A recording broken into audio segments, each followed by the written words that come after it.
रास्ता पे रास्ता रो कलाहांडी लडुगा बानेर रास्ता निर्माण दाबी रे 12 घंटिया रास्ता रो करा जायछि। जयपाटना मोटेर जीवा रास्ता बानेर छक निकट रे लडुगा बानेर रास्ता बंचा कमिटी पक्षरु 12 घंटिया रास्ता रो चलीछि। ए अंचल रे लोके दीर्घ दिनरु ए रास्ता निर्माण पे दाबी करि आसुथिले।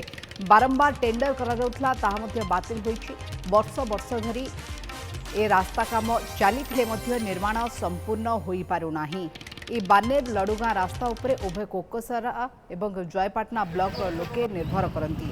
स्कूल कॉलेज ब्लॉक को जीवाई हेउ किंबा कोर्ट कार्य प्रायतः समस्ते रास्ता उपरे निर्भर करती। दीर्घ दिन रास्ता तैयारी दाबी करा जाउथले मध्य ए रास्ता निर्माण हो पारु नाही। गत किछि मास पूर्वरु ए रास्ता निर्माण पई भित्तिप्रस्तर स्थापन करा जायतिला, किंतु रास्ता निर्माण हेउ नथिबा अभियोग करी आज लडुगा बानेर रास्ता बंचा कमिटी तरफु आंदोलन चलिछि। आंदोलन जोगु बानेर छक निकट रे रास्तार दुई पार्श्व शह शह गाड़ी मोटर अटक रही।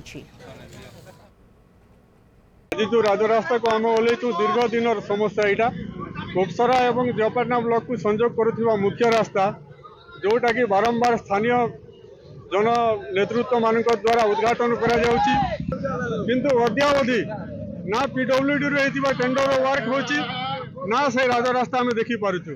केवल आम लिखिकी देला रास्तार करूँ बोलिकी 2 किलोमीटर पिंचिंग काम हाफ इंच।